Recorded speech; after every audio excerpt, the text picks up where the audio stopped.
Good morning, people. Just this weekend.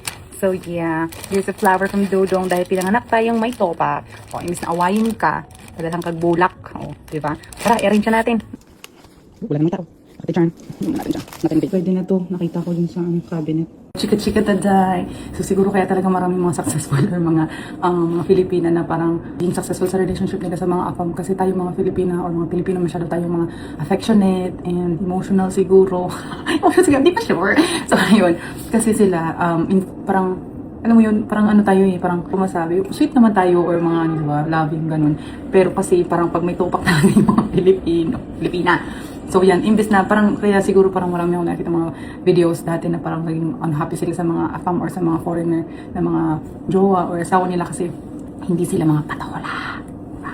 Ngayon, na-prove ko na talaga kasi dati sinasabi lang ni Bob sa akin na gano'n. Tapos ngayon, parang na-prove ko talaga na truth talaga sa sa life na hindi sila kaya tinan mo kahapon nagpapasong-pong ako ginatakar ay siguro krapoy na balik sa trabaho pero kumukuha ko ng ang dami kong shift na kinukuha ganyan tapos parang nagkasabay-sabay na to syempre parang feeling ko nga sabi ko parang magkakaroon na kasi ako kaya siguro parang gano'n na mga hormonal visit kaya gano'n kaya di ba gusto na awayin patulan ka tayo nagpadala ng flowers magkikita lang din naman kami this weekend since mag-church kami tara na i-arrange na natin ganda yun mga Pilipinas sa'yo. Ngayon ka dahil. Huwag tupak ka, mas may tupak pa sa'yo. Diba? Ito natin na water yung base.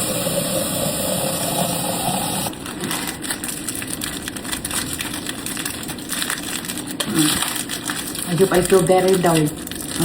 Pilipino, sabihan pa rin si drama mo. Puspusan tayo ko, lubol, halakada. Balakada. Suyo ka man. Minsan, nagasuyo man ang iba.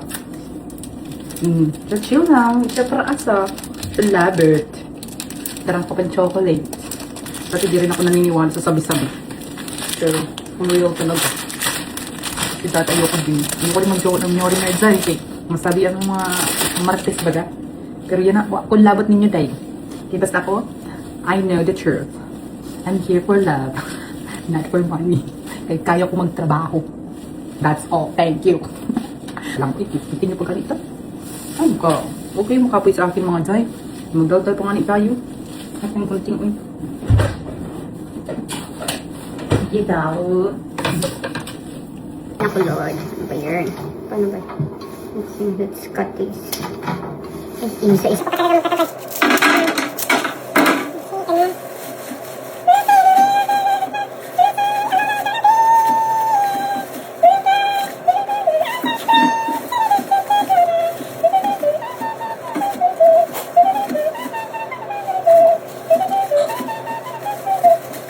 Ganyan lang pag weekend, pag di ka nagtrabaho. So, chill lang ang inyong life. Decide na talaga ako dati. Kahit weekend din, nagtatrabaho ko dahil mas gusto ko pag weekend dati pag nasa hotel ako kasi at least makakapag-tip ka. Kasi mas maraming taong nag-vacation, ganyan, nag-unwind. Mas maraming tao, mas busy. Pero ngayon, I value life. Mula nang na-confine ako sa squad. One day pa lang day, ang bill ko 5,000 plus na. Iyagak ka. Saka, buti na lang dito may mga, para mga health, yung support pag wala kang insurance. Kasi dati wala pa akong insurance. Ano bang ginawa ko dito man sa flower ko man? Wala akong insurance tayo, bayad ako ng 5,000. Hindi na. Since after ng, after ng help dun sa government. At least, 2,500 na lang yung naiwan. So, until na binabayaran ko siya kasi pwede naman installment. Yun ang kagandahan dito. Kaya marami talaga stay rin dito. Dahil sa mga medical na ganyan. Help. Ganun. Hello, karapangit. Ano kung ginawa ko? Parang hindi mo siya maganda man. Wala na yung talent ko man. Sa una lang ni. Okay, enough. Yan. So, ayan. Usually, pag bumibili ka ng flower dito, papadalan ka nila ng ganyan. And yung sachet na ganito para hindi agad masira yung flowers mo. Yan. There you go.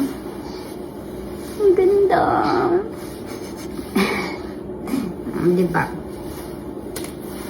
They support, ano talaga, parang, they want peace. Peace. Sa atin laging war. Away na yun. Bye. Happy weekend, everyone. Thank you for watching.